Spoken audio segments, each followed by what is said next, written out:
ndagerageza nukugerageza ariko wowe mwami wanjye gukunda urabizi. Je voulais bénir le Seigneur qui nous a donné la semaine. Ndifuza gushima Imana yaduhaye icyumweru cyose.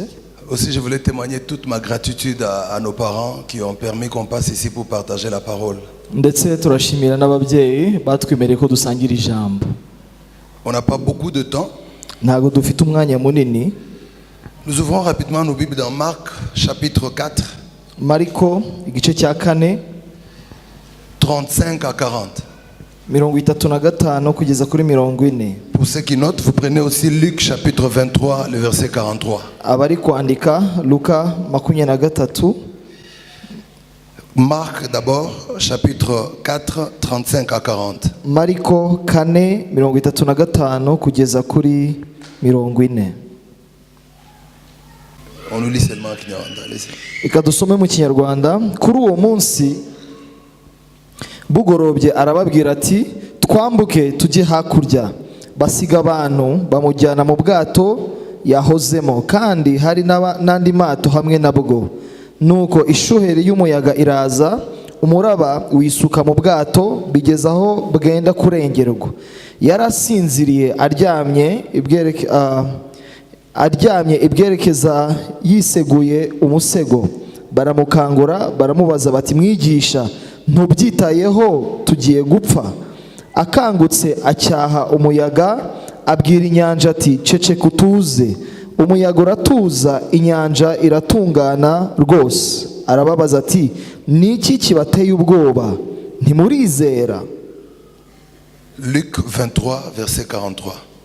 Luka 23:43. Luc chapitre 23 le verset 43. Luka igice cya 23 umurongo wa 43. Aramusubiza ati ndakubwira ukuri yuko uyu munsi turi bubane muri paradizo. Reprends un peu encore. Arabasubiza ati ndakubwira ukuri yuko uyu munsi turi bubane muri paradizo. Seigneur, bénis ta parole. Data hesha umugisha ijambo ryawe. Qu'elle soit vie et esprit. Ribe ubuzima ndetse n'umwuka. Fais-nous du bien, Saint-Esprit. Utugirire neza mwuka wera. Que la gloire te revienne. Icyubahiro kibi cyawe. Au nom de Jésus. Mu izina rya Yesu. Amen. Amen. Est-ce qu'on peut acclamer la parole du Seigneur? Kaduha Imana amashyi kubw'ijambo ryawe. Le thème que nous sommes en train de partager depuis mardi est intitulé Les richesses de la Bible. Amagambo turi buvugeho tuvuzeho kuva kwa kabiri avuga ubutunzi bw'ijambo ry'Imana. La Bible elle est pleine de beaucoup de richesses. Bibiliya itubwira yuko dufite harimo ubutunzi bwinshi muri Bibiliya. Mais par la grâce de Dieu, j'en ai donné simplement 3. Ariko kubw'ubuntu bw'Imana turavuga bitatu gusa. La première richesse, nous l'avons dit la semaine, ubutunzi bwa mbere twarabuvuze mu cyumweru gishize. c'est que la première richesse que la Bible porte, la Bible est un livre de foi et de l'espérance. Bibiliya ni igitabo cyo kwizera ndetse n'ibyiringiro. La Bible déclare, c'est par la foi que nous devenons agréables à Dieu. Bibiliya avuga ngo kwizera niko gutuma tunezeza Imana. Dieu ne veut pas seulement que nous soyons de venants à l'église. Dieu veut que nous soyons des hommes et des femmes de la foi. Ntago Imana idushakaho gusa kuza mu nzu yayo, yifuza yuko tuba abagore n'abagabo bafite kwizera. Sans la foi, tu ne peux pas être agréable à Dieu. Udafite kwizera ntushobora kunezeza Imana. C'est la foi qui nous permet d'être agréés devant le Seigneur. Kuba dufite kwizera nibyo biduhesha kwemerwa imbere y'Imana. La deuxième richesse que la Bible porte, ubutunzi bwa kabiri Bibiliya itwara, c'est que la Bible est un livre de l'éternité et de la vie. Bibiliya ni igitabo cy'ubuzima ndetse n'iteka ryose. La Bible porte une richesse qui s'appelle l'éternité et la vie. Bibiliya irimo ubutunzi bwitwa iteka ryose ndetse n'ubuzima. J'aimerais le dire, vous devez savoir que Jésus revient bientôt. Ndifuza kubabwira ko Kristo ari mu nzira agaruka vuba. Alors préparez votre éternité plus que toute autre chose. Rero nidutegure iteka ryose kurusha ibindi byose. Un homme de Dieu a dit ceci. umuntu w'Imana yaravuze ngo Il dit, il est facile de mourir pour Dieu, biroroshye gupfira Imana mais il n'est pas facile de vivre pour Dieu. ariko ntabwo byoroshye kubaho kubw'Imana Parce que vivre pour Dieu, c'est la mort de chaque jour. kuko kubaho kubw'Imana ni urupfu rwa buri munsi, C'est plaire à Dieu chaque jour de la vie. ni ukunezeza Imana umunsi ku wundi. S'il y a quelqu'un que tu dois faire plaisir chaque jour dans ta vie, c'est le Seigneur. nimba hari umuntu ugomba kunezeza buri munsi ni Imana. Église, préparez votre éternité. Torero rero nimutegure iteka ryose, C'est le voyage que nous devons tous préparer. ni urugendo twese tugomba gutegura, Parce qu'un jour, nous allons croiser notre époux. kuko umunsi umwe tuzahura n'umwami wacu. La troisième richesse que la Bible porte, icya gatatu Bibiliya itwaye c'est que la Bible, c'est un livre de la motivation et de l'encouragement. ni uko Bibiliya ni igitabo gikomeza abantu, Et Dieu lui-même, c'est un grand motivateur. kandi Imana ubwayo ikomeza abantu. Vous le verrez plusieurs fois se tenir dans la Bible, encourager son peuple. muzabona kenshi Imana mu ijambo ryayo ikomeza ubwoko bwayo. Plusieurs fois, il s'est levé pour encourager ses enfants. ni kenshi yagiye ihagarara igakomeza igatera inkunga abana bayo. Chaque fois que tu médites la parole de Dieu, qu'elle soit pour toi un livre de la motivation. iteka ryose nutekereza ku magambo y'Imana azajya gukomeza. Tout le monde a besoin d'être encouragé. buri wese yifuza gukomezwa, Tout le monde a besoin d'être motivé. buri wese yifuza guterwa inkunga. Encourager, c'est susciter à l'intérieur d'une personne la force de croire à la vie. gukomeza umuntu ni uguhagurutsa muri we imbaraga zimutera gutera intambwe mu buzima, C'est susciter le courage à l'intérieur de quelqu'un. ni ugukomeza umuntu ubimukuyemo imbere. Dieu veut que nous devenons des hommes et des femmes qui sont encouragés en lui. Imana yifuza yuko tuba abagore n'abagabo bakomerejwe muri yo. Moïse était mort Mose yarapfuye, et Josué plairait un père. hanyuma Yoshuwa yaramaze gutakaza umubyeyi. Lorsque Dieu vient devant Josué, Imana ije kuri il Yoshuwa ne vient pas seulement pour essuyer ses larmes, ntabwo yari ije kumuhoza amarira, mais il vient pour l'encourager. nanone yari ije Il dit, kumukomeza. Moïse, mon serviteur, est mort. aravuga ngo Mose umugaragu wanjye yapfuye, Maintenant, prends courage. ati komera, C'est toi qui mettras ce peuple en possession de l'héritage. ni wowe uzinjiza ubu bwoko mu masezerano yabo. C'est quelqu'un qui a perdu un leader, il a perdu un père. yari amaze gutakaza umubyeyi, umuyobozi we, Il avait besoin de l'encouragement de quelqu'un. yari akeneye umuntu umukomeza. La Bible, c'est un livre de l'encouragement. Bibiliya ni igitabo gikomeza, Et mon enseignement ce matin est basé sur l'encouragement et la motivation. kandi inyigisho zanjye iki gitondo ziraba zishingiye mu gukomeza umuntu. Le verset que nous avons lu dans Marc chapitre 4, umurongo dusomye muri Mariko igice cya 4, Jésus venait d'accomplir de grands miracles. Yesu Kristo yari amaze gukora ibitangaza, Alors il décide de prendre ses 12 disciples avec une parole. afata icyemezo cyo gufata intumwa ze, Il dit passons à l'autre bord. arazibwira ngo mureke twambuke tujye Il hakurya. ne dit pas passer à l'autre bord. ntabwo yarabwiye ngo mujye hakurya, Il dit, le voyage qui sera là est concerné par moi et vous. kuko uru rugendo ntabwo ari urwanyu ahubwo ni urwacu Il twese. dit passons à l'autre bord. aravuga ngo mureke tujye hakurya. Ils vont embarquer dans une barque. bajya mu bwato, Et ils vont s'élever pour commencer à aller de l'autre côté de la rive. barahaguruka kugira ngo bajye mu gice cyo hirya. La Bible dit un grand tourbillon s'éleva sur la mer. Bibiliya iravuga ngo haza ishuheri mu mazi. Il y a 3 raisons qui nous montrent pourquoi le vent s'était levé. hari impamvu eshatu zigaragaza uburyo impamvu umuyaga waje. Avant de citer ces 3 raisons, vous devez retenir ceci. mbere y'uko mbivuga hari ikintu nshaka kubabwira. C'est que le vent s'était levé pas pour les empêcher de quitter.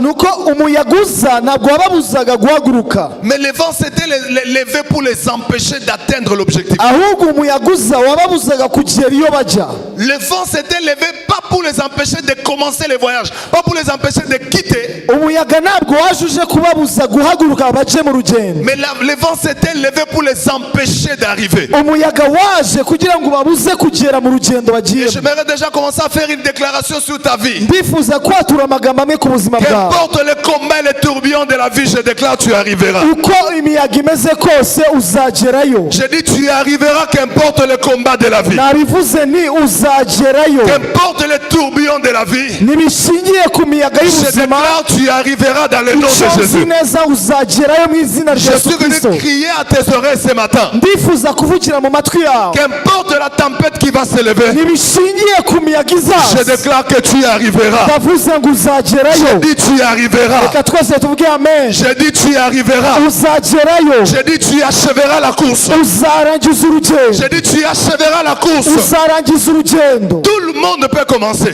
Buri wese ashobora guhaguruka. Mais terminer n'est pas pour tout le monde. Ntabwo kurangiza ari bya buri wese. Tout le monde peut commencer. Abantu bose bashobora gutangira. Terminer n'est pas pour tout le monde. Ariko kuzagerayo si ibya Pour bose. terminer, il faut être un champion. Kugira ngo urangize urugendo Pour biragusaba kuba terminer, il intwari. faut être un héros. Biragusaba kuba intwari. Je le déclare, tu termineras au nom de Jésus. Ndavuze ngo uzarangiza J'ai urugendo dit, tu rwawe. arriveras au nom de Jésus. Uzagerayo mu izina rya Yesu. Qu'importe le combat, tu arriveras. Bijanye n'intwari n'intambara zawe. Qu'importe la tempête, tu arriveras. Uko imiyaga imeze kose uzagerayo. Vous gagnez amen chane. Vuga amen. Unipatie amen ya nguvu nisikie kwanza. Sema ni amen nguvu nguvu nguvu. Unipatie amen ya nguvu sana.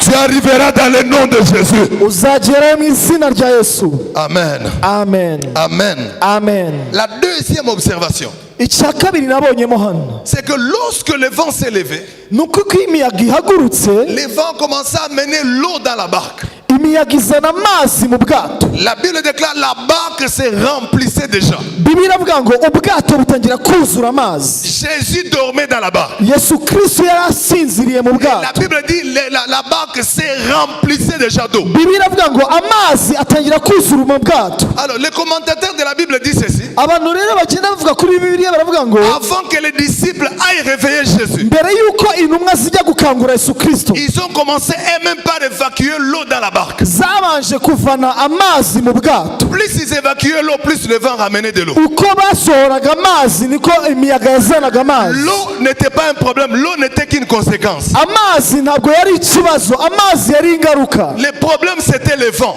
Ikibazo cyari umuyaga. Quand Jésus s'est levé, Igihe Kristo il n'a yabyukaga pas arrêté l'eau qui était la conséquence. ntabwo yarwanye n'amazi Il a nk'ingaruka. arrêté le vent qui était la source du problème. Yagiye gutunganya isoko y'ikibazo ariyo muyaga. Oh, j'aimerais dire à quelqu'un, Jésus ne va pas seulement arrêter ton problème, Ndifuza kubwira ko Kristo atari hano kugira ngo mais il arangize va arrêter la ibibazo. source de ton problème. Arashaka gutunganya isoko y'ikibazo Jésus cyawe. ne va pas seulement finir tes larmes, Yesu ntabwo azaguhoza amarira il va gusa, arrêter la source de tes larmes. azahagarika isoko y'amarira yawe. La Bible déclare, Bibiliya iravuga ngo toute arme forgée contre toi intwaro zose zizagucurirwa sera nulle et sans effet. zizahinduka ubusa. Dieu ne va pas permettre que l'arme soit utilisée. Imana ntabwo izemera yuko izo ntwaro La zikoresha. Bible déclare toute arme forgée contre toi. Iravuga ngo intwaro Il zagucuriwe, ira chez les forgerons pour détruire l'arme. Il va aller chez les forgerons. Imana izajya gutunganya ikibazo cy'uwazicuze. Dieu ne va pas seulement détruire l'arme, mais va détruire l'usine de fabrication. Ntabwo izasenya intwaro, izajya gusenya uruganda. Chapia Yesu makofi ya nguvu. Toute arme forgée contre toi, Intwaro zose zizagucurirwa. Jésus n'arrêtera pas seulement tes problèmes. Yesu Kristo ntazahagarika ibibazo Jésus gusa. arrêtera l'usine qui fabrique les problèmes. Yesu Kristo azajya gusenya uruganda rwubaka ibibazo byawe. Yesu azabikora mu zina zya Yesu. Amen. Alors, la troisième des choses, troisième observation. Rero icya gatatu, Quand Jésus se réveille, Yesu Kristo ahagurutse Jésus ne parle pas aux disciples. ntabwo yatunganyije yavuganye n'intumwa ze. Jésus parle au problème qui attaquait les disciples. Ntabwo yavugishije intumwa, yagiye kuvugisha ikibazo kirimo guteza intumwa ibibazo. Quand Jésus se réveille dans son sommeil, Yesu Kristo yabyutse il ne parle pas aux disciples. ntabwo atunganya Il n'intumwa parle ze. au problème qui attaquait les disciples. Ntabwo avuga, ahubwo avugana n'ibibazo byateye La intumwa Bible ze. déclare Jésus menaça le vent. Yesu Kristo ajya kurwana n'umuyaga. Jésus va menacer les tourbillons de ta vie. Yesu azacyaha imiyaga y'ubuzima Jésus va bwawe. menacer les problèmes de ta vie. Yesu azacyaha ibibazo Jésus by'ubuzima va bwawe. menacer les vents de ta vie. Yesu azacyaha umuyaga w'ubuzima Tu sais, bwawe. quand tu pries hein, Urabizi iyo usenga et que tu penses que Dieu ne te parle pas, ukibaza yuko Imana idasubiza, si tu pries et que Dieu ne te parle pas, il est en train de parler à tes problèmes. nimba usenga Imana ntigusubize, umenye ko iri gusubiza ibibazo byawe. J'aime une histoire dans la Bible. Nasomye amakuru muri Bibiliya. Joseph était fiancé à Marie. Yosefu yari umufiyanse wa Mariya. Quand Marie tombe enceinte, Mariya amaze gusama, la Bible déclare Joseph décida secrètement de rompre avec elle. Bibiliya Bibiliya iravuga ngo Yosefu yicira inama bucece wo gutandukana na Mariya. Marie ne pouvait pas lire les intentions et le cœur de Joseph. Mariya ntabwo yashoboraga kumenya ibyo Yosefu yibwira. Joseph a décidé dans son cœur de rompre la relation. Yosefu ahitamo mu mutima wo kubivamo. La Bible dit la même nuit là, Bibiliya iravuga ngo iryo joro Dieu a parlé à Joseph. Imana ivugisha Yosefu. Marie ne voyait pas les intentions de Joseph. Mariya ntiyari azi uko Yosefu Mais abitekereza. Dieu qui voyait dans les secrets, Ariko Imana imenya ibiri mu il est mabanga allé parler à Joseph. ica kuvugisha Yosefu. J'aimerais dire à quelqu'un, les choses que tu ne comprends pas, Dieu les maîtrise. Ndashaka kukubwira ngo ibyo tumva Imana irabizi. Dieu n'est pas seulement Dieu quand tu comprends les choses. Ntabwo Imana iba Imana ibisobanukiwe Il gusa. est Dieu même quand tu ne maîtrises rien. Imana iba Imana n'igihe utumva Il ibintu. est Dieu même quand tu ne maîtrises pas tes combats. N'igihe utazi n'intambara uko zimeze. Bati amen bien. Vuga amena neza. Vugane amen cyane cyane cyane. Muvuge amen cyane. Les disciples ont oublié qu'ils avaient Jésus dans la barque. Intumwa zibakiye ko zifite Kristo mu bwato. Ils ont oublié qu'ils avaient Jésus dans la barque. Bibakiwe ko bafite Yesu mu bwato. Jésus dormait dans la barque. Yesu asinziriye mu bwato. La question c'est de savoir Ikibazo rero qu'est-ce qui avait réveillé Jésus. ni iki cyakanguye Yesu. L'eau est entrée dans la barque. Amazi ari kujya mu bwato. Jésus dormait. Yesu Le arasinziriye. vent a secoué la barque. Imiyaga iraziranyeganyeza. Jésus dormait. Yesu L'eau arasinziriye. a touché Jésus. Amazi amukoraho. Jésus dormait. Yesu asinziriye. Le vent a frappé fort la barque. Imiyaga irazihungabanya ubwato. Jésus dormait toujours. Yesu asinziriye. Qu'est-ce qui avait réveillé Jésus? Iki cyamukanguye. Qu'est-ce qui avait réveillé Jésus? Ni iki cyamukanguye. L'eau est entrée dans la barque. Amazi yinjiye mu bwato. Yesu arajama. Umugabo arasinziriye. L'eau a touché Jésus. Amazi amukoraho. Yesu arajama. Yesu arasinziriye. La barque a été secouée par le vent. Ubwato Yesu buranyeganyezwa. arajama. Umugabo La arasinziriye. question c'est de savoir Ikibazo ni iki? qu'est-ce qui avait réveillé Jésus? Ese ni iki cyamukanguye? Qui peut me répondre? Ninde wansubiza? Qui peut me répondre? Ninde wansubiza? Nous sommes à l'église, nous sommes une famille. Qui peut me répondre? Oui, papa. Les gens qui avaient des problèmes, c'est eux qui ont réveillé Jésus. Non, c'est pas ça. Qu'est-ce qui avait Oya? Uretse gato wacishe. Oya kabisa. Wacishe. Qu'est-ce qui avait réveillé Jésus? Ni iki cyakanguye Yesu? Oui, papa. Ntucice. Non, il y avait le bruit. Yesu arajama. Wacishe. Il y avait le bruit. Yesu arajama. Le bruit était là. Le vent, Jésus dormait. Nani? Non. Wacishe. C'est pas le Saint-Esprit. Ntabwo ari umwuka wera. Qu'est-ce qui avait réveillé Jésus? Ni mu ntabare. Oui, maman. Oya. Aiko kwizera. Wacishe. Oya kabisa. Oui. Oui, papa. Oya. Nawe icara. Qu'est-ce qui avait réveillé Jésus? Aidez-moi. Ni iki cyamukanguye? Sinon, on ne va pas avancer. Oui, maman. Oya. Qu'est-ce qui avait réveillé Jésus? Oui, papa. Oya kabisa. Papa wacishe. Wachise, papa, wachise. Qu'est-ce qui avait... Oui, papa. Oui, papa. Kwizera. Oya. Wacishe. Oya. Wachise, wachise. Wachise. Wacishe. Wachise cyane. Wacishe. Wachise cyane. Oui, papa. Oui, maman. Hein? Oya. Wachise. Oui, maman. C'est maman. Le temps. Non, non. Oya, wachise. Wachise, maman. Bon, je prends ma Bible, je descends. Reka mfate Bibiliya yanjye njye kwicara. Je prends ma Bible, je descends. Aidez-moi à répondre, sinon on n'avance pas. Oui, maman. Eh? Les bruits du vent, Jésus, dedans, quand ça soufflait, il ronflait encore. Oh. Yesu yaragisinziriye umuyaga uri guhuha. Plus il y avait le vent, plus il ronflait. Oh. Uko umuyaga wiyongera niko ibitotsi byiyongeraga. Qui va tenter le dernier? Reka ndebe uwa nyuma. Oui, papa. Oh, ya. Yicarire. Aidez-moi, aidez-moi. Ndashaka umuntu umfasha. Tentez, tentez. Nimugerageze. Les rêves là s'appelaient comment? Les rêves. Oui, maman. La prière. Isengesho. La prière. Gusenga.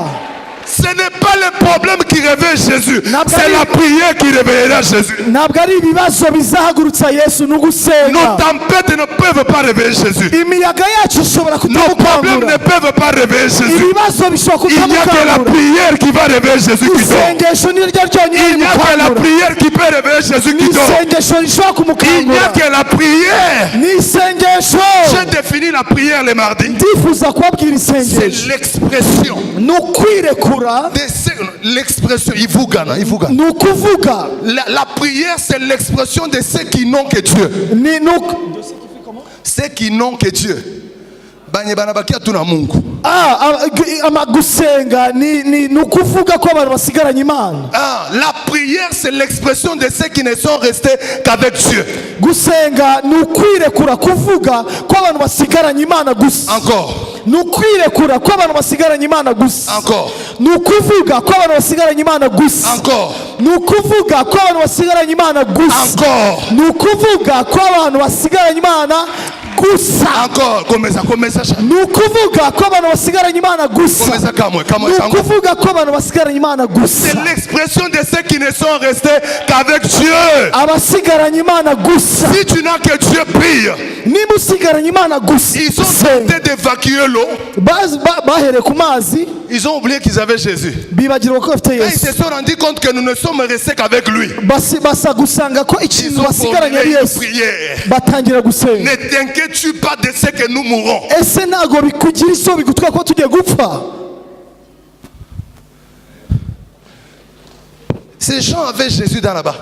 Aba bantu bari bafite Yesu mu bwato. L'homme qui était en train de mourir à la croix. Umugabo wari urimo arapfa ku musaraba, Jésus était en train de mourir un jour à la croix. Yesu nawe yari arimo arapfana nawe, Il a croisé un voleur à la croix. ahurana n'igisambo ku musaraba. Tous trois condamnés. Même Jésus condamné. Les voleurs condamnés. Bose baciriweho iteka, ari abajura ari na Yesu baciriweho iteka. Si nous sommes tous trois condamnés, qui va sauver l'autre? None se niba twese duciriweho iteka, ninde ugiye gutabara undi?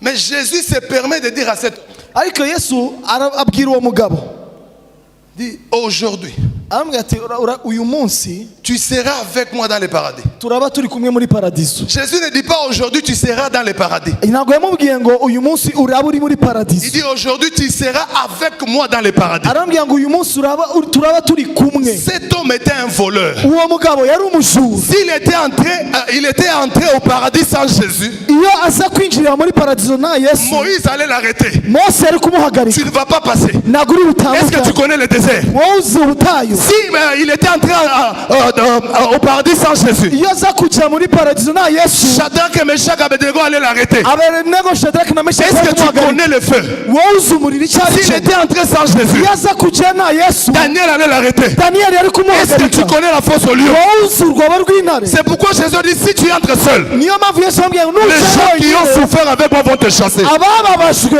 C'est pourquoi Jésus bazamuhagarika. lui dit aujourd'hui, Yesu yambwiye ngo uyu tu ne seras munsi pas au paradis seul, ntabwo ucaye tu wenyine, seras avec moi.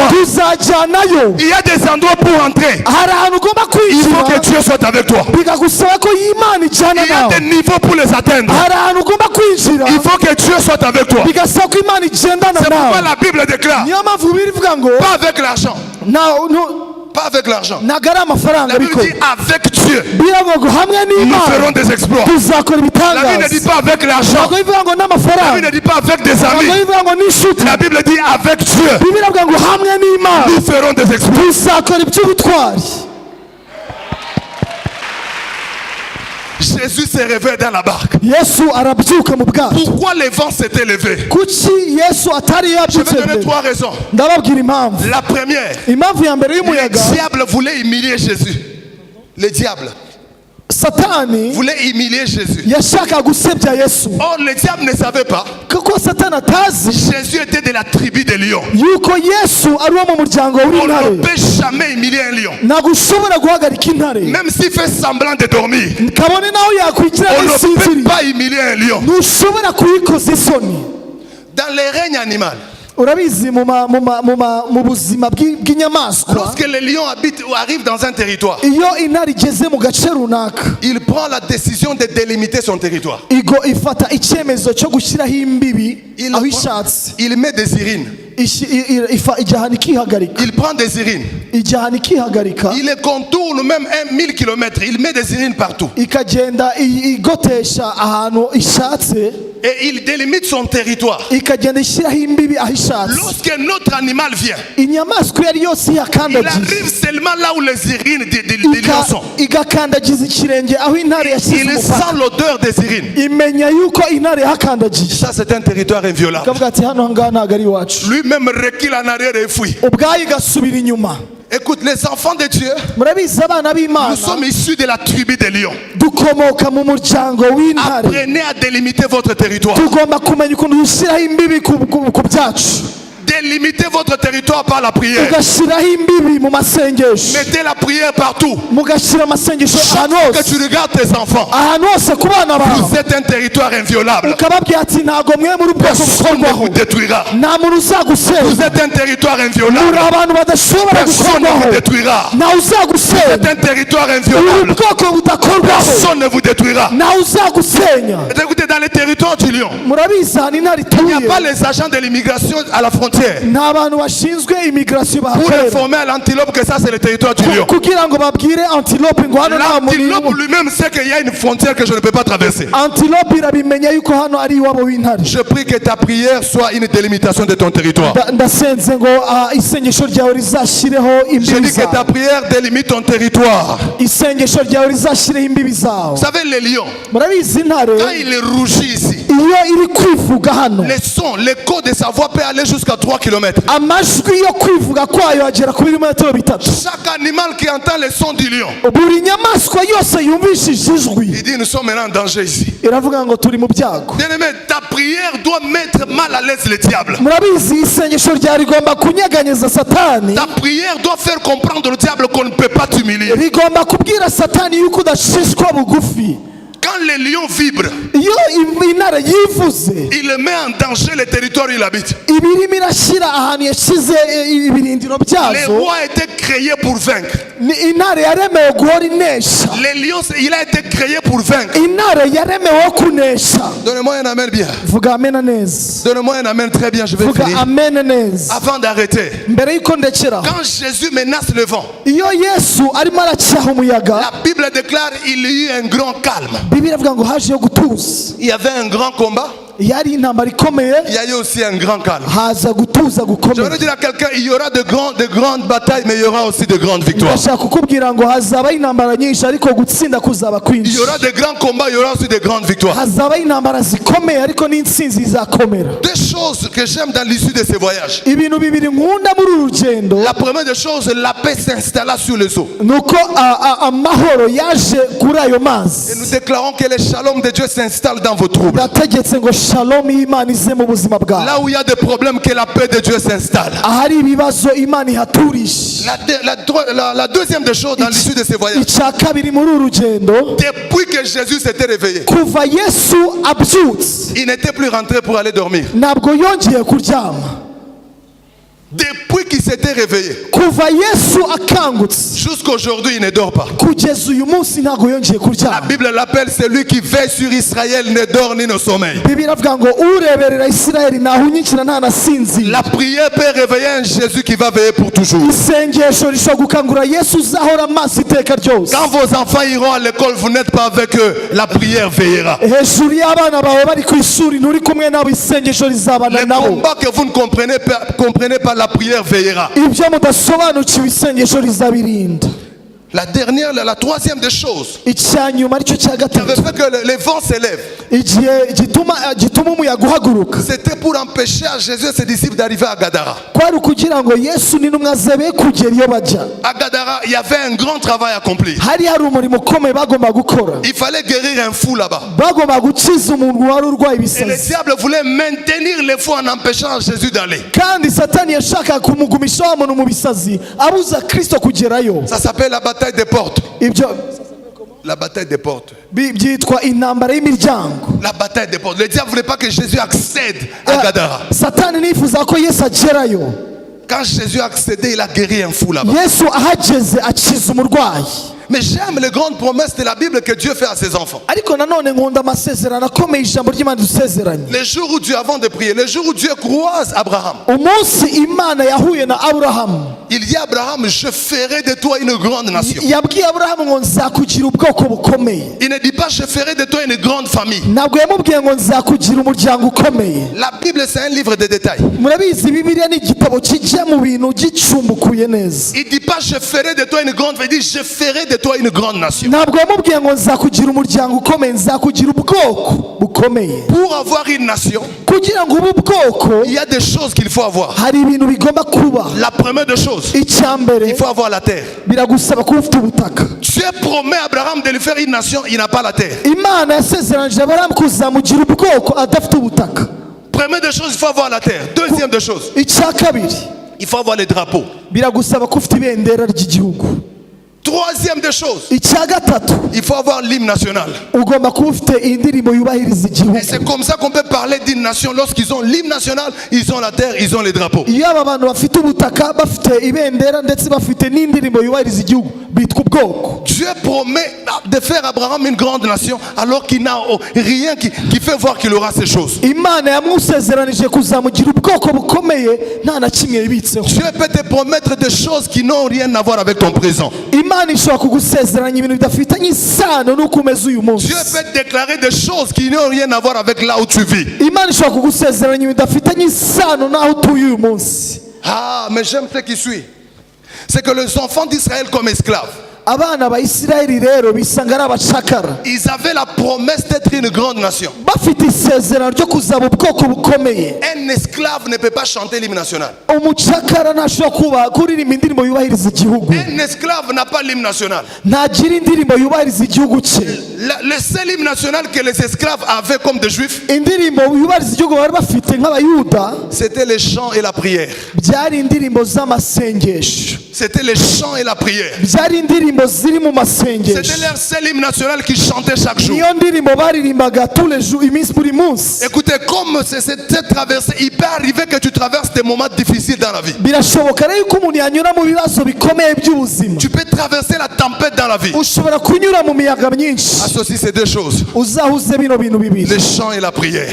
Indirimbo Les n'amasengesho. chants et la prière. Indirimbo no gusenga. Les chants et la prière. Indirimbo Ça n'amasengesho. peut t'enlever vers un point A jusqu'au point B. Bishobora kukuzamura bikuvana hamwe bikujyana Les ahandi. enfants d'Israël savaient chanter. Abana b'Abisirayeli bari bazi kuririmba. Ils savaient prier. Bari bazi no gusenga. C'est pourquoi quand Dieu croise Moïse Niyo à la mpamvu montagne, Imana ihura na Mose ku musozi il dit, j'ai entendu le cri de mon peuple. yaramubwiye ngo numvise gutaka k'ubwoko bwawe. Je suis descendu pour aller les délivrer. Namanutse kugira ngo nje kubakiza. Dieu est la seule personne qui a déjà été là où tu veux aller. Imana niyo muntu wonyine umaze kugera aho uri kujya. Dieu est la seule personne qui a déjà été là où tu veux aller. Niyo imaze kugera aho uri kuganisha. Dieu est la seule personne qui a déjà été là où tu veux aller. Niyo muntu wenyine umaze kugera aho uri kujya. Alors la conclusion de mon message, parce qu'on va prier, Ndifuza gusoza ngo dusenge. c'est lorsque ces gens ont embarqué dans la barque avec Jésus. Aba bagabo bamaze kujya mu bwato na Kristo, Jésus dormait à la poupe derrière. Yesu Kristo yari aryamye hari inyuma. Et pourtant c'était lui le capitaine. Kandi niwe wari utwaye ubwato. Lorsque les épreuves viennent dans nos vies, Igihe ibibazo bije mu buzima bwacu, ça vient révéler la position que Jésus occupe dans nos vies. biraza bigahishura umwanya Kristo afite mu buzima bwacu. Jésus dormait dans la barque mais derrière. Yesu yari asinziriye ariko ari inyuma. Chaque fois que tu places Jésus derrière, tu auras toujours des tempêtes. Igihe cyose Kristo umushyize inyuma uzahura n'imiyaga myinshi. Quelle est la position de ton Jésus dans ta barque? Ese Yesu wawe ari hehe muri ubwo bwato? L'épreuve était venue montrer la position que Jésus occupait dans cette barque. Ibyo bibazo byaje bije kugaragaza aho Yesu bamushyize mu bwato. Que Dieu bénisse sa parole. Imana ihe umugisha ijambo ryayo. Alors je voulais qu'on fasse une petite prière. Mureke dusenge gutya. Nous allons le faire comme les lions. Chacun de nous va délimiter son territoire. Tubikore nka kwa kundi kw'intare buri wese ashyireho imbibi z'ubuzima bwe. La marche chrétienne, urugendo rwa gikristo Jusqu'à ce que Jésus va revenir, nous continuerons à prêcher sur la prière. kugeza umunsi kristo azagarukira tuzahora tuvuga ku Ces masengesho. choses vont s'arrêter le jour où Jésus va revenir. Ibyo rero bizahagarara yesu amaze kuza. La prière d'aujourd'hui te protégera aujourd'hui. Il faut encore une prière pour demain. Isengesho wasenze uyu munsi riragufasha uyu munsi, hari n'iryejo rikenewe. Nous allons essayer de prier. Chacun de nous va délimiter un territoire dans sa vie. Ndifuza yuko mushyiraho imbibi mu buzima bwawe. Tu vas crier, tu vas prier, déclarer des choses. Fata uyu mwanya gato cyane usenge ushyireho ibintu mu Dans buzima. mon territoire, mes projets sont inviolables. Uvuga uti mu buzima bwanjye ibyo nshaka bizabigeraho. Personne ne détruira mes enfants. Nawe uzasenya urubyaro rwanjye. Ma prière est en train de délimiter mon territoire. Amasengesho yanjye arakuraho ashyiraho imbibi. Personne ne détruira mon foyer. Nawe uzasenya urugo rwanjye. La main de Dieu veille sur nous. Ikiganza cy'Imana Mes kizaturinda. enfants iront loin. Abana banjye bazagera kure. Ils seront propulsés comme l'ascenseur. Bazagenda bagere kure cyane. Personne ne les arrêtera. Nawe uzabahagarika. Est-ce qu'on peut faire cette prière ensemble? nimumfashe dusenga n'iryo sengesho. Élève ta voix, commence à prier.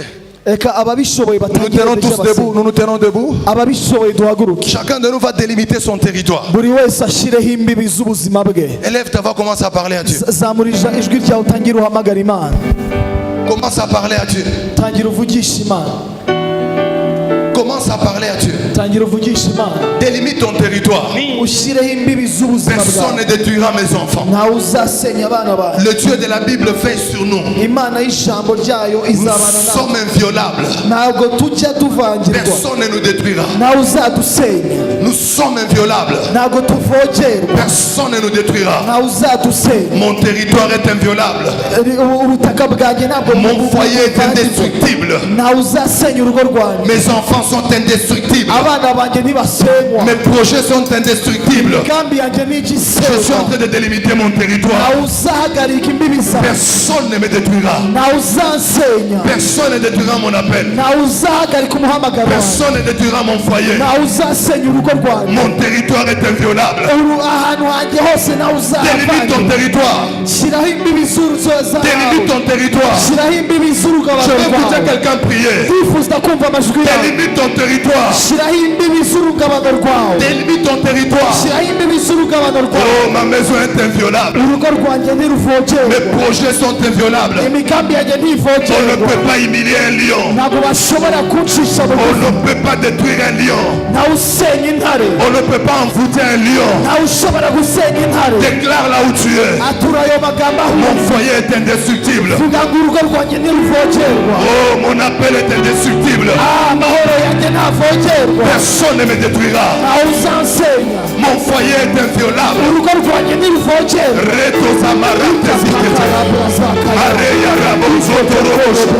Le rababababa. Mes enfants iront loin. abana banjye Mes ntibavogerwa. enfants iront loin. abana banjye Ils vont bazaba les benshi. dépasser. abana banjye Ils bazakomera. iront là où je te abana banjye parle. bazagera Ils kure. accompliront ce que je n'ai abana pas banjye accompli. bazasohoza umugambi Au nom de Jésus. mu izina rya Au yesu. nom de Jésus. izina rya yesu. Mes enfants abana banjye c'est vers mes destinées. bazagera kure aho Dans le nom de Jésus. mu izina rya yesu. Dans le nom de Jésus. Au nom de Jésus. Dans le nom de Jésus. izina rya yesu. Mon ministère est inviolable. umurimo nkora ntabwo Mon uvogerwa. appel est inviolable. umuhamagaro wanjye Je ntuvogerwa. me révéler encore. Je parlerai de Jésus. Je parlerai de toi. Au nom puissant de Jésus. izina rya yesu. Je suis propulsé. zazagera Je suis kure. propulsé. zagera kure Pour aller loin. kugira ngo nje kure Au cyane. nom de Jésus. izina rya Au yesu. nom de Jésus. izina rya yesu. Je suis un lion. zintare Je ne recule devant de rien. yavuze ngo Je ntintare ne recule devant de rien. zagera ngo zatinda. Personne ne me détruira. nawe uzasenya. Personne ne détruira mon nawe foyer. uzasenya urugo rwanjye. Personne ne détruira mes enfants. nawe uzasenya abana bawe. Personne ne détruira mon église. nawe uzasenya itorero ryanjye. Personne ne détruira mes projets. nawe uzasenya imigambi yawe. Personne ne détruira mon futur. nawe uzasenya ejo hazaza. Je suis propulsé nagezeyo. pour aller de l'avant. bizagera Je kure. suis propulsé yaratewe. pour aller de l'avant. bizagera Je kure. suis propulsé yaratewe. pour aller de l'avant. bizagera kure. Ma prière. gusenga. Réveille Jésus qui dort. Réveille Jésus qui dort. uzabyutsa Au yesu. nom de Jésus. izina rya yesu. Jésus veillera. yesu wa Je nazareti. ne serai pas avec mes enfants. aho nazaba ndi kumwe nawe. Jésus veillera. yesu azaba Là où je ne le verrai pas. aho nazaba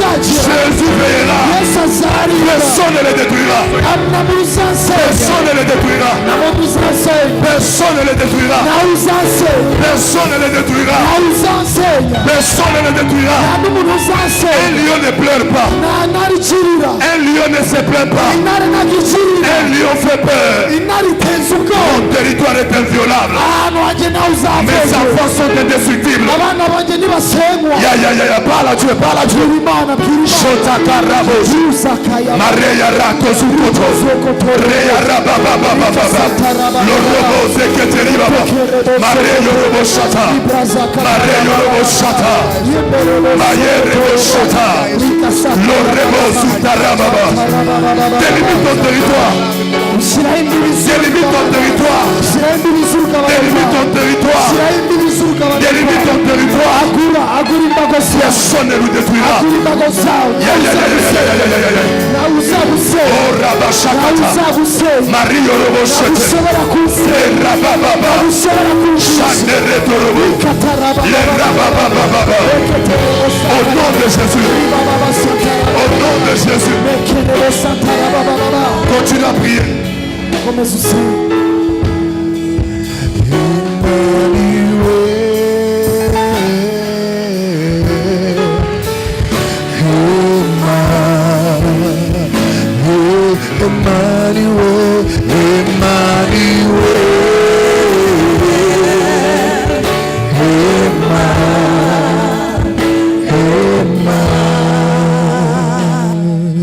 tugituje twese Pendant qu'on est tous dans le calme, ndabasaba guhaguruka mwese je vous demande de vous lever. ndagira ngo muzamure amaboko yawe. Levons nos mains tous. muzamwubaha ubutumwa imana yohereje. Il faut toujours donner du respect au message que Dieu nous envoie. hari igihe ibibazo biza bibaho Il y a des moments où nous traversons des problèmes bigatangira kukwibagiza gukomera kwa Yesu. et nous oublions la force et la puissance de Christ. ubutumwa bwaje kukwereka ukuntu umwami wizeye akomeye, Ce message c'est pour te montrer la grandeur de ton roi. ukuntu ari hejuru ya bya bibazo byawe. Combien il est au-dessus de tes problèmes. nshimira umukozi w'imana Nous remercions le serviteur de Dieu. ku wa kabiri naramukurikiye, Je l'ai suivi depuis mardi. ku wa gatanu niho ntahabaye kubera izindi nshingano. J'ai pas été avec lui à vendredi à cause d'autres responsabilités. uyu munsi namukurikiye. Mais aujourd'hui, je l'ai suivi encore. Alléluia. ntabwo arimo avuga ibyo yibwirije, Il ne parle pas, iby'umwuka w'Imana. il ne parle pas selon lui-même, il parle selon l'esprit. niba ubyizeye uzamura amaboko Si ushima tu le crois, lève ta main et Izo remercie le wasenze Seigneur. apana barya bacecetse, wowe wasenze Celui qui a prié, pas celui qui ukagira a gardé icyo le silence. uvuga, Celui qui a reka confessé wizere yuko imana yumvise. et la foi que Dieu t'a entendu. kandi niba wizeye tangira ushimira Et imana, si tu as la foi, remercie le Seigneur. shimira imana yuko yumvise, Remercie le Seigneur car il a entendu. shimira imana yuko satani atakwerekeza ku Le diable ne va pas s'approcher de ton territoire. mana yo mu ijuru turagushimira. Seigneur, nous te disons merci. Alléluia. mana yo mu ijuru turagushimira. Seigneur, nous te disons merci.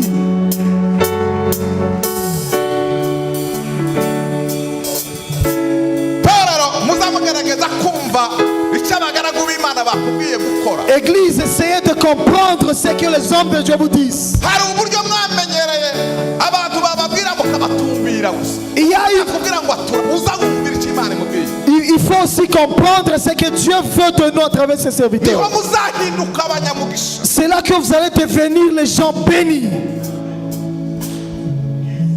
umukozi w'imana nakubwira ngo vuga uze uvuga. Quand le serviteur te dit confesse, il faut confesser. kubera ko iyo duhagaze hano imbere ntabwo twivugisha, tuvugishwa n'icyo imana yadusize ku mutima. Car quand vous nous voyez ici devant, nous parlons selon Dieu. ndagira ngo nkubwire yuko hari icyo imana yashatse ngo wewe wenyine ukirindishe kwatura kwawe. Je veux te dire que Dieu a voulu que tu utilises ta confession et que tu protèges tes affaires. imana ntizaziguhereza umwanya tukazubumba akanwa. Quand Dieu te donne le temps, n'écarte pas silence.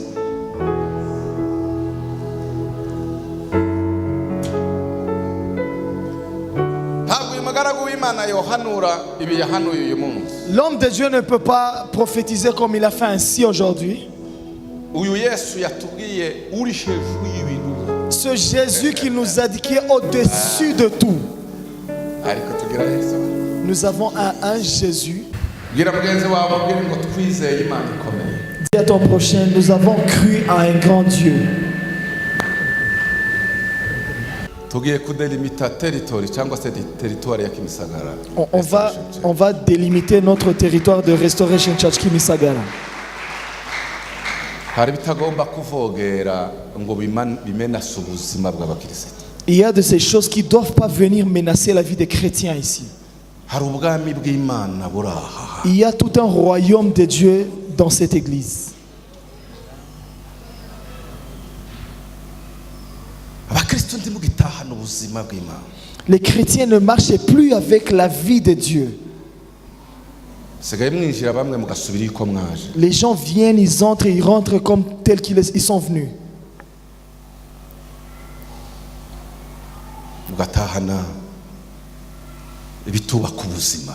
Et vous rentrez avec des choses qui ne bâtissent pas vos vies. La Bible dit la joie de l'Éternel est ma force. Tout ce qui peut nuire à la joie de l'Éternel dedans de toi. Tu es arrivé dans la maison de l'Éternel, tu sentais comme si c'était... Tu ne sens pas cette chaleur qui change ta vie. Le diable est en train de te détruire. On va prier.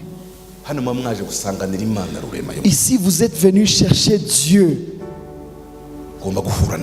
Il faut rencontrer ce Dieu. Élevons nos mains et prions.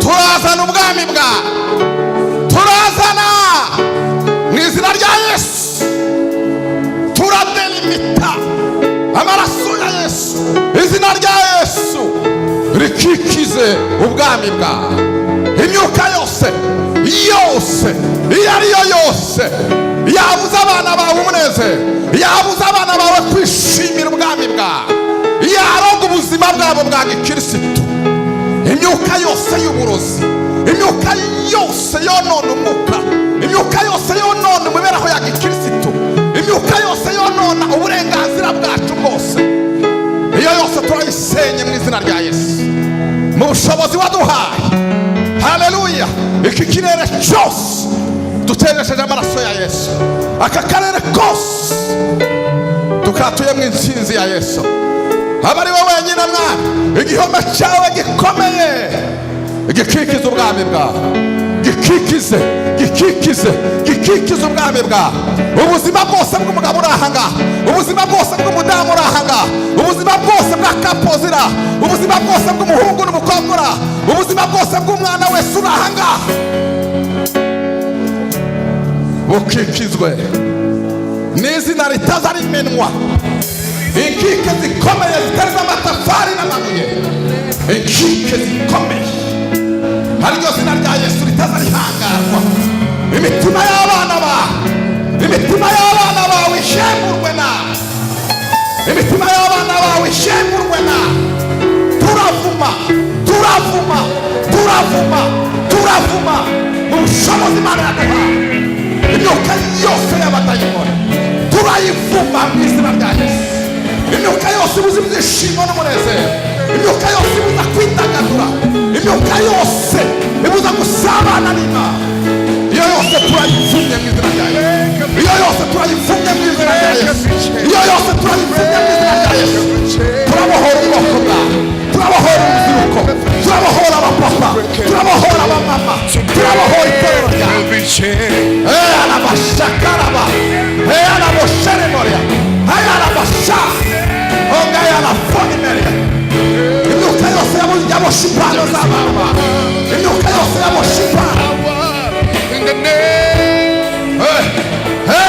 Talabo, arabashanda, araboshekere, arabashanda la power, araboshekere. Tolokolomoria la fonimeria. Imyuka yose yabosha impano z'abana, imyuka yose yabosha impano z'abana. Mu izina rya Yesu, mu izina rya Yesu, mu izina rya Yesu, mu izina rya Yesu Kristo, mu izina rya Yesu Kristo. Ibyishimo bitembe, umunezero utembe, impano zishinde nk'uko kwigeze. Buri mwana wawe wese uzazugera agasanganira Imana, ntagasanganira abantu, agasanganira Imana, ntagahura n'abantu, agasanganira Imana. Ikintu cyose kidahesha icyubahiro izina ryawe tugikuyeho mu izina rya Yesu. Turatura imbaraga z'umwuka wera, turatura imbaraga z'ibyishimo, turatura intsinzi ya Yesu utambagira mu ngoro yawe. Yakumvira mu mwuka w'Imana ukore ku buzima bw'umuntu wese mu izina rya Yesu Kristo. Umwuka w'idini tuwukuye, umwuka wose wakamenyera tuwukuye. Turatura intsinzi ya Yesu, turatura intsinzi ya Yesu, turatura intsinzi ya Yesu, turatura intsinzi ya Yesu, turatura intsinzi ya Yesu.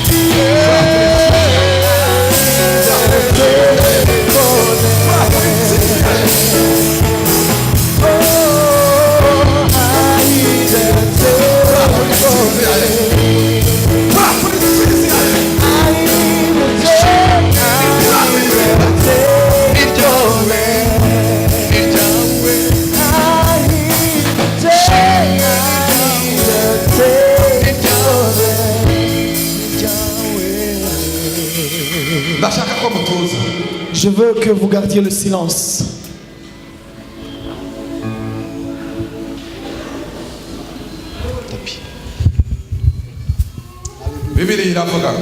La Bible dit, c'est lui qui est assis. Il dit, je change tout pour être nouveau.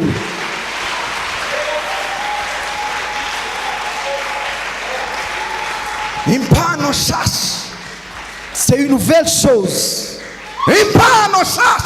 Un nouveau don. Le nouveau, une nouvelle joie.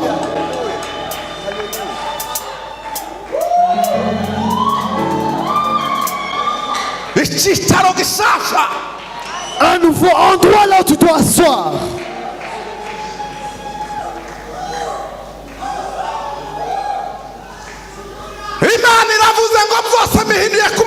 Dieu dit, voici tout est devenu nouveau.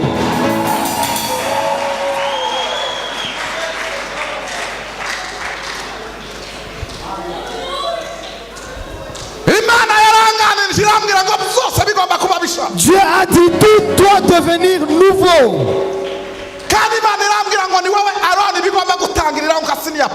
Et puis Dieu m'a dit, ça doit commencer avec toi, Aaron, en tant que le pasteur responsable.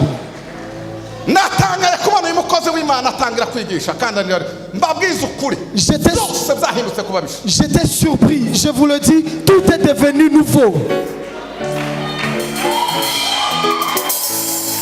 Oh, hallelujah! Amen.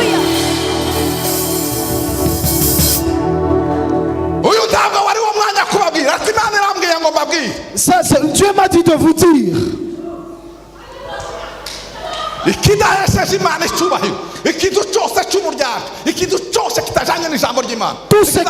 Tout ce qui ne va pas avec la volonté de Dieu n'aura pas de place.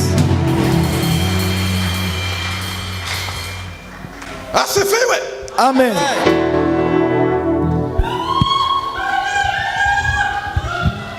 imana yampaye ijambo ryo mu migani nararyanditse kuri status riravuga ngo ukuri tuguranure. Toi m'as donné une parole dans le livre des Proverbes. Abakristo hari hypocrisie yinjiye mu itorero. Dans la vie des chrétiens, il y a de l'hypocrisie. Entrez dans l'église. Niyo mpamvu mutagishima. Et c'est pourquoi vous n'êtes plus jamais dans la joie.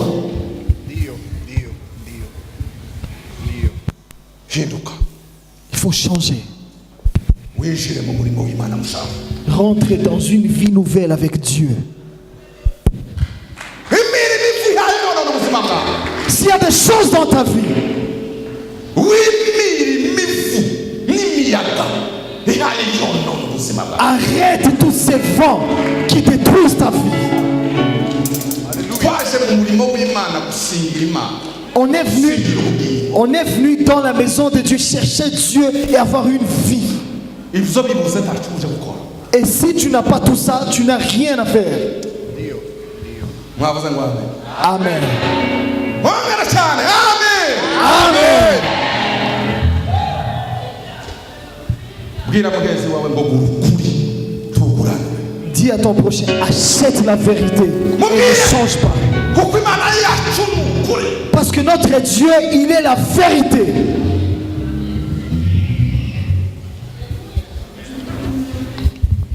Yicaye kuri ya ntebe biravuze ngo byose bihinduye kuri. C'est lui qui est assis sur son trône.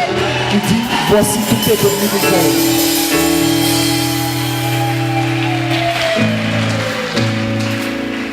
Ndi mushya uri mushya. Je suis nouveau, tu es nouveau, on est tous nouveaux. On va maintenant conjuguer le verbe. Tugiye kuvuga iri jambo, ndi mushya. je suis nouveau, tu es nouveau, on est tous nouveaux. Tugiye gutangira rimwe kabiri gatatu. Ndi musha, uri musha, turi basha. Yes.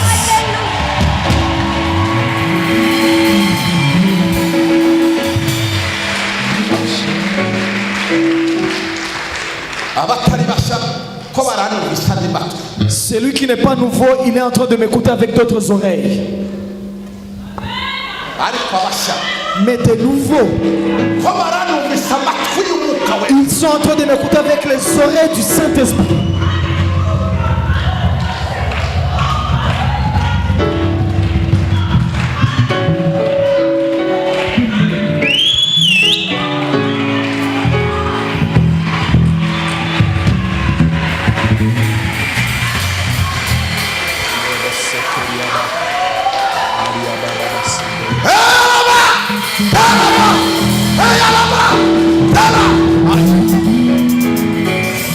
Alléluia, alléluia. Mulebo senderi bosekeri abaka. Mulebo senderi bosekeri abaka.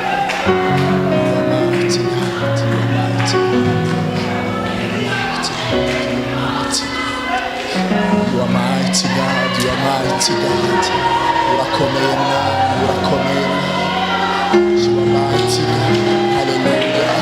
Ntawasa nawe Mwami, ntawasa nawe Mwami. Mu byaremwe byose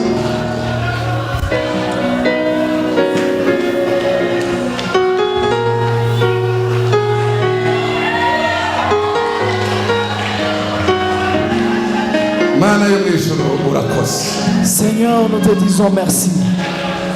Mana yo mu ijuru urakoze. Éternel Dieu, nous te disons merci.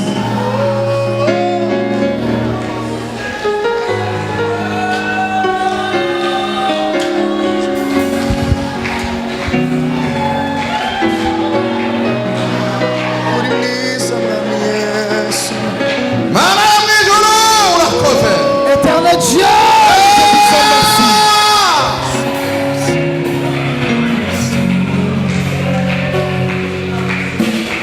Urakwiriye Mwami w'igitangaza.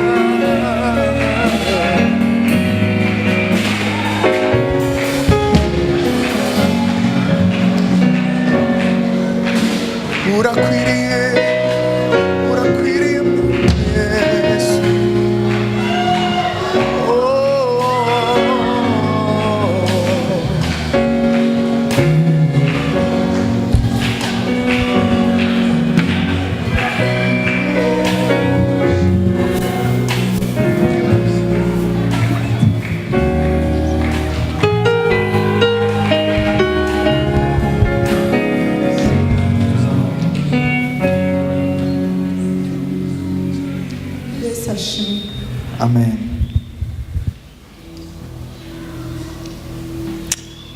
nijoro Hier soir, mbere yo kujya kuryama avant d'aller dormir, nagiye gusenga je suis allé prier nk'uko bisanzwe mu comme, cyumba cy'amasengesho. comme d'habitude dans une chambre de prière.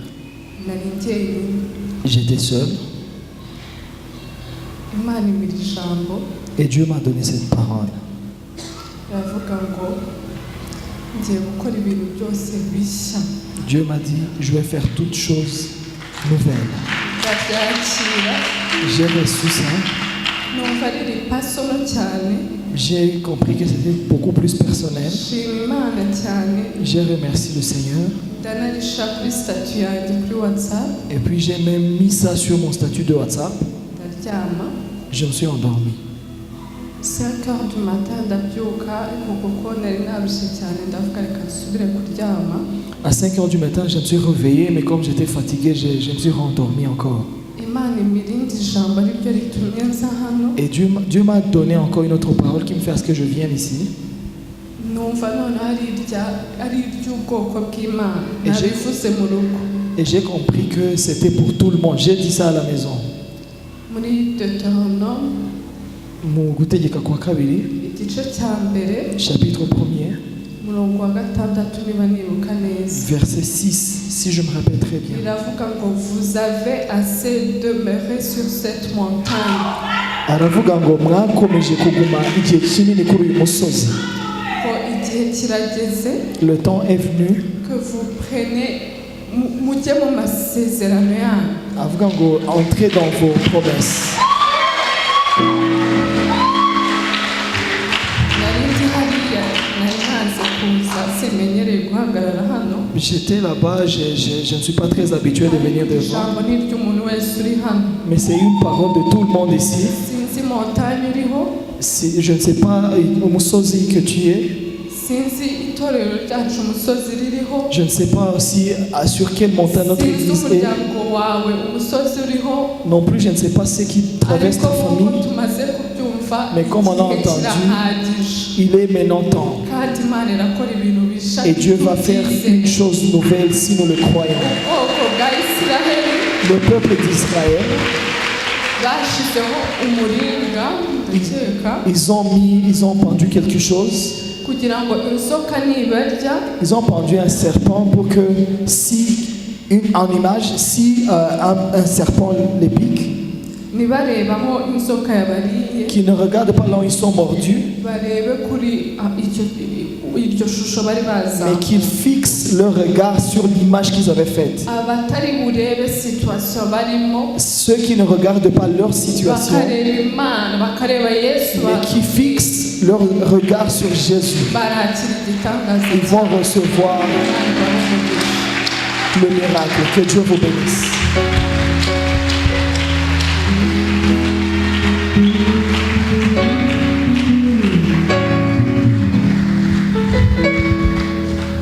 Imana yacu tuyabashimishe.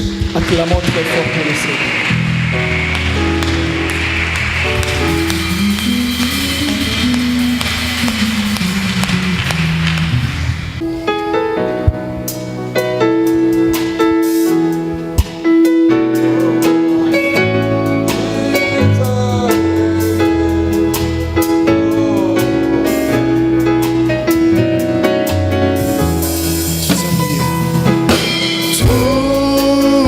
tuzamuye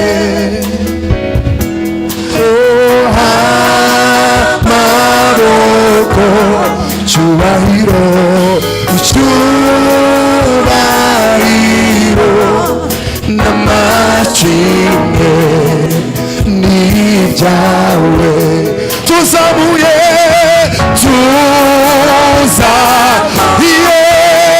amaboko cyubahiro icyubahiro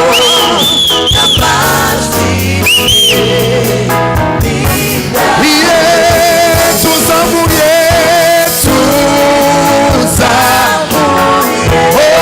amaboko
cyubahiro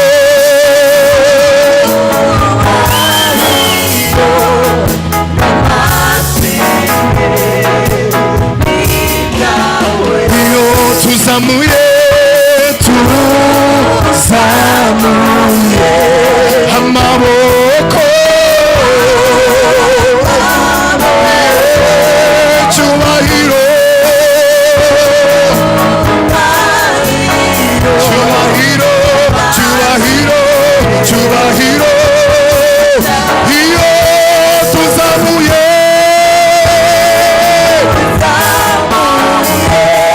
amaboko iyo cyubahiro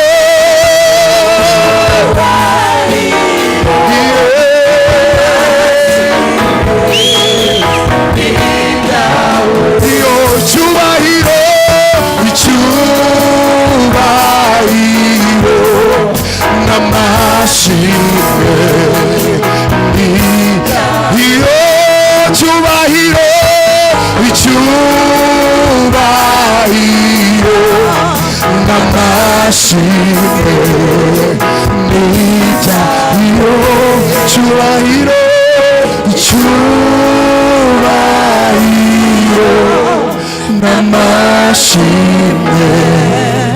n'ibya iyo cyubahiro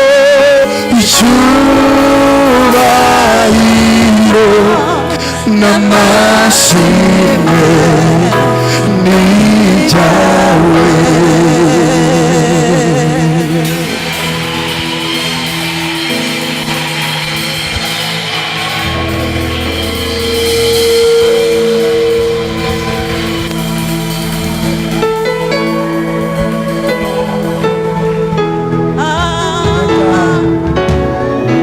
Reka tuzamure ibiganza byacu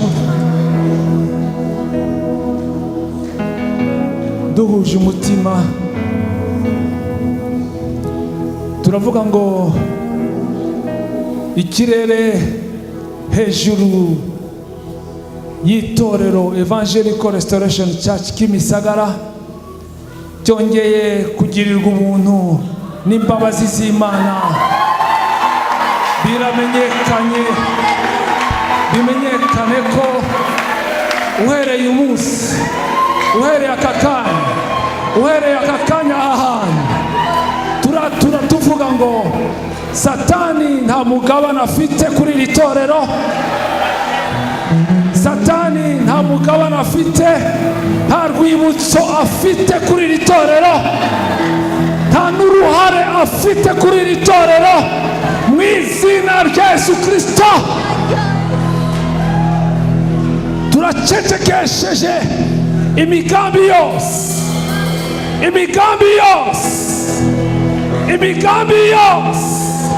y'umwanzi Satani, turayicecekesheje muri aka kanya mu izina rya Yesu Kristo w'i Nazareti. Mana ndagushimiye kuko uhereye aka kanya uragendana n'ubwoko bwawe, uragendana n'itorero ryawe. Mana uragendana n'iri torero, Mana uragendana n'iri torero kubwo kuri ruhura. Akira kuruhuka kwawe torero Evangelical Restoration Church Kimisagara, akira kuruhuka kwawe, akira gutabarwa kwawe, akira ineza y'Imana yawe, akira kubaho kw'Imana yawe. Mana ndagushimiye muri aka kanya, Mana ndakunezerewe muri aka kanya. Uhinduye amateka,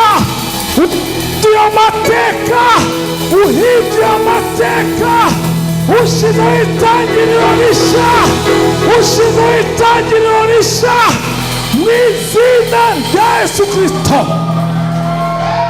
Mana y'agakiza kacu, Mana y'imbabazi nyinshi, tuzamuye ibendera muri aka kanya, tuzamuye ibendera ry'umusaraba wa Golgotha ku itorero Evangelical Restoration Church Kimisagara mu izina rya Yesu Kristo. Mana Hallelujah. tuzamuye igikombe cy'agakiza kawe. Ndavuze ngo tuzamuye igikombe cy'ubutabazi bwawe. Ndavuze ngo tuzamuye igikombe cy'agakiza kawe mu izina rya Yesu Kristo.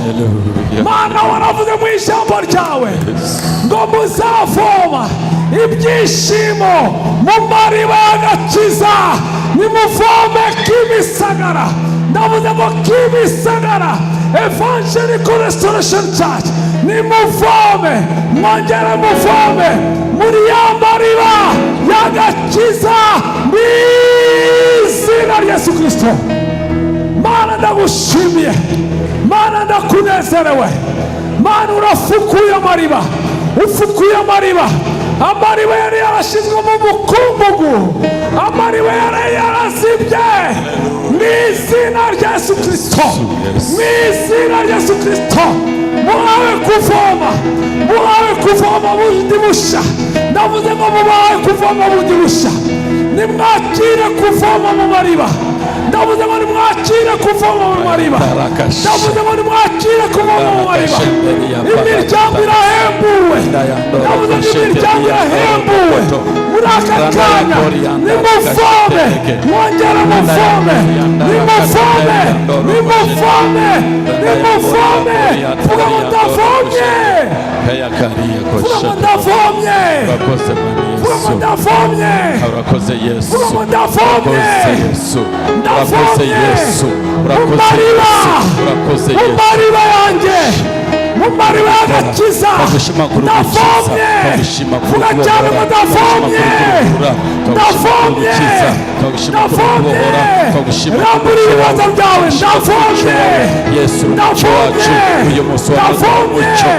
Wowe Satani, wowe Satani, nta mugabane ufite, nta ruhare ufite, nta rwibutso ufite.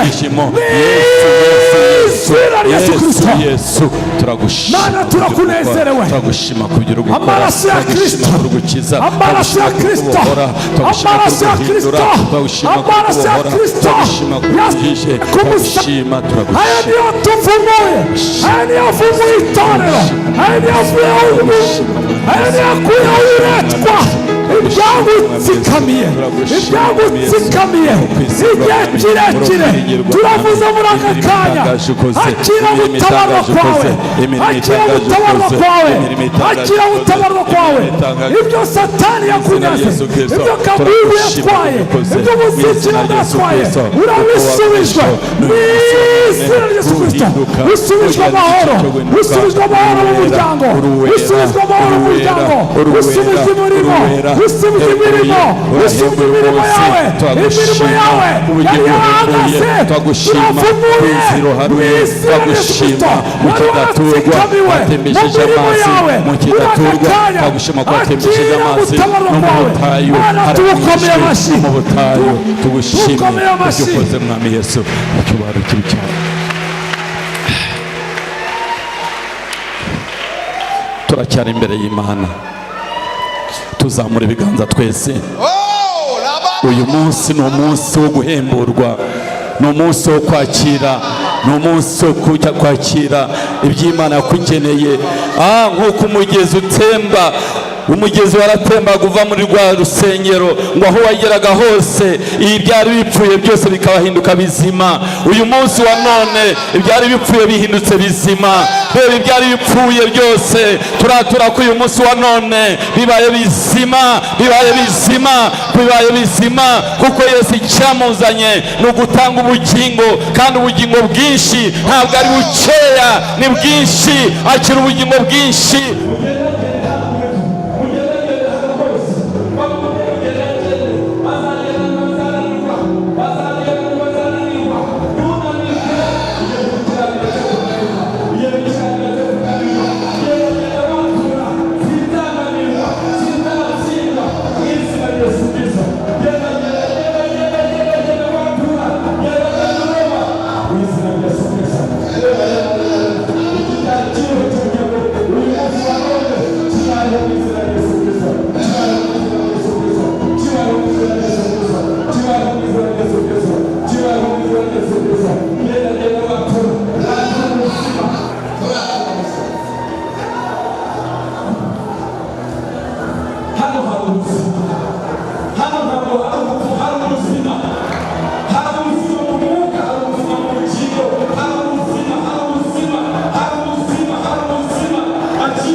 kita mando.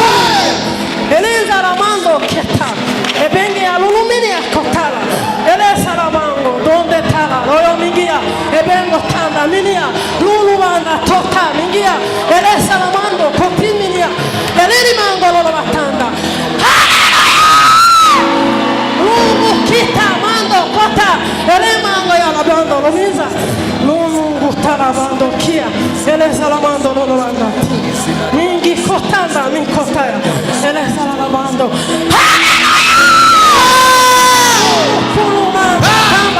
Longea kotala. Mingi titala mando eleza ramando. Lulu mango ya kotala mingi. Eleza ramando. Mando kotata mando. Lungu ya katerebelia. Lanza ramando. Lolo bandi miningi ya koronge ya kotanda mingi. Mando zalamando. Hallelujah! Hallelujah! Hallelujah!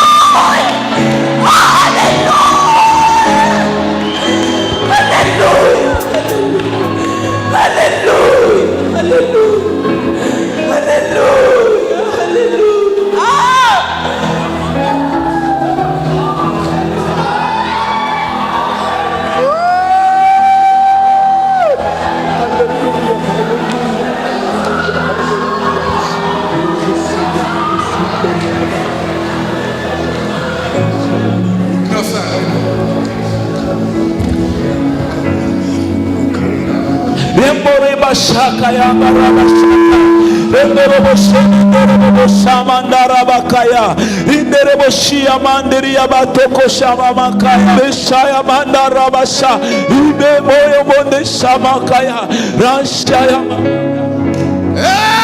Hallelujah Hallelujah Hallelujah Abanyamasengesho bose aho muri mutambuke hano imbere. Tout intercesseur que tu viennes ici devant, tout intercesseur. Dieu m'a convaincu de prier pour nos pasteurs. Soyez très attentifs, soyez très vigilants. Amen. Tout intercesseur passe ici devant. Tout ce que Dieu fait de dire de faire, fais-le. Tout ce que Dieu te dit de faire, fais-le. Fais-le au nom de Jésus.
Ayaba, Diebo se tekete po yete ayayayayayayayaya yebose yerebose yebose. Regagnons nos places. Thank you God, thank you God, thank you God, thank you God, thank you God.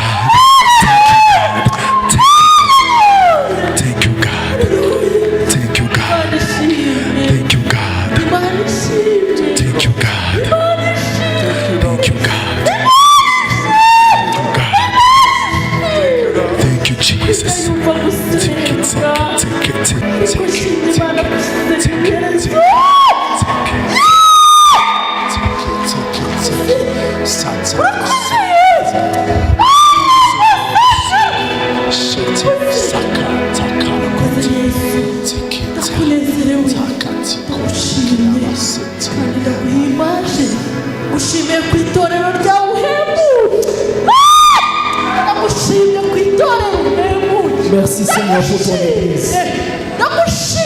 Merci Seigneur. ndagushimye kuko iyi nzitizi zose imbere Merci Seigneur y'itorero d'avoir enlevé les barrières. ndagushimye ko ibyatubuzaga gukora umurimo wawe Nous te disons merci Seigneur. byose ubikuyeho Nous te disons Seigneur merci.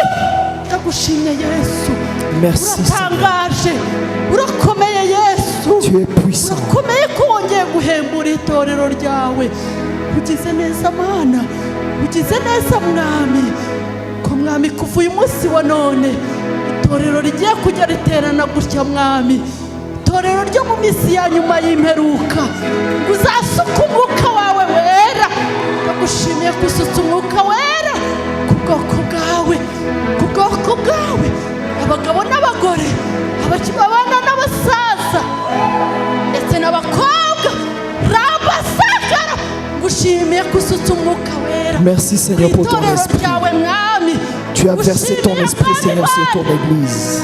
kubw'ubuhamya urakoze mana ndagushimye ndaguhimbaje guhaye icyubahiro guhaye icyubahiro mwami urakoze.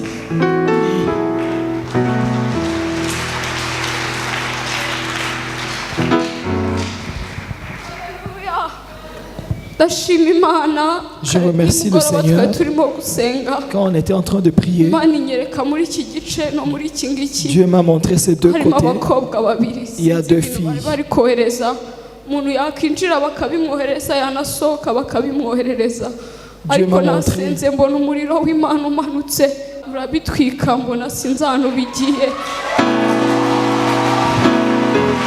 Hallelujah! Hallelujah! Hallelujah! Hallelujah! Hallelujah! Hallelujah! Hallelujah! Mwami ndagushima kuri Imana isoza amasezerano. Urakoze papa, urakoze Kristo. Amen. Amen. Dieu m'a montré deux filles qui faisaient les envoûtements de ces deux côtés, mais Dieu a amené le feu et le feu a détruit les envoûtements. duhe imana amashyi menshi cyane. Acclamons très fort. urakoze cyane. Merci beaucoup. hari ibyo bambwiraga aba bana batoya hano mubona. Il y a des choses que ces enfants me parlaient. hari n'ibyo abakozi b'imana bambwiraga hano. Il y a aussi des choses que les hommes de Dieu m'ont dit n'abandi bose imana yagiye iganiriza. et beaucoup d'autres gens que Dieu a fait traverser le message. kuri ibyo byose imana yavuze Dans tout ce que Dieu a dit, reka tuyihe amashyi menshi cyane. acclamons très fort.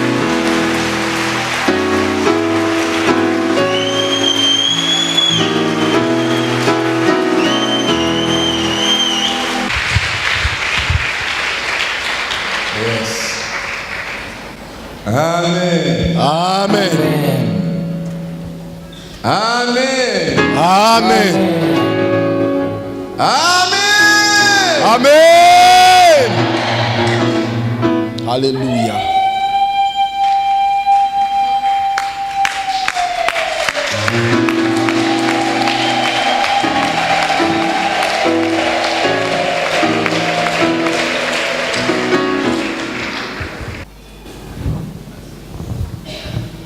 Haleluya. Amen. Yesu ashimwe. Amen. Yesu ahabwa icyubahiro. Amen. Uyu munsi ni umunsi udasanzwe. Aujourd'hui, c'est un Buri jour muntu spécial. wese avuga icyo ashaka. Toute personne peut dire tout ce Umuntu wese qu'il veut. yidagadura. Nta gutaha turahama hano turarara hano. On ne rentre pas aujourd'hui. Mbifuza rero ndagira ngo nshimire Imana nongere nyihe impundu. Alors je remercie le Seigneur.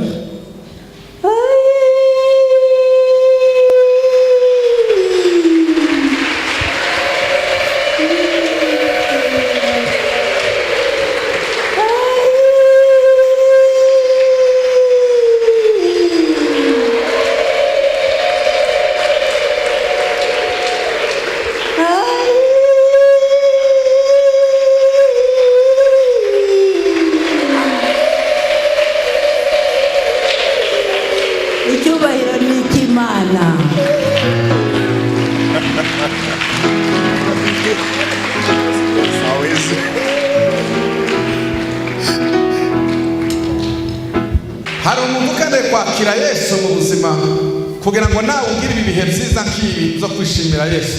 Y a-t-il quelqu'un qui veut donner sa vie à Jésus? Winjire mu mateka masha. Rentre dans une nouvelle vie. Hari ukeneye kwakira Yesu zamura ukuboko kwawe. Si tu n'as pas encore reçu Jésus, élève ta main. Ukeneye kwakira Yesu mu buzima bwawe. Celui qui n'a pas encore reçu donné sa vie à Jésus. Personne ne donne la paix comme Jésus. Acclamons très fort au Seigneur. Alléluia. Alléluia. Abavugabutumwa babasengere. Priez pour eux. Yes, babakiriza agakiza. Reka namwe mwerekeze ibiganza hano mubasengere. Élevons vos mains. Seigneur, nous te disons merci. Te disons, Seigneur, merci de cette récolte. Ceux qui ont donné leur vie au Jésus, que Seigneur, tu sois béni. La Bible dit celui qui croit dans son cœur et qu'il confesse de sa bouche que Christ est le Fils de Dieu, il sera sauvé. Ils ont cru. Et Seigneur, ils ont confessé de leur bouche que tu les aides et que cette nouvelle vie qu'ils commencent, qu'ils aboutissent jusqu'au bout. Seigneur, que tu sois élevé au nom de Jésus. Amen. Que la victoire et la paix de Dieu soient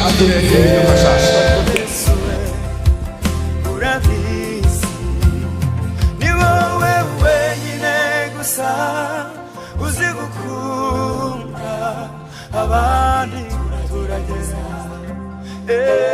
nukugerageza ariko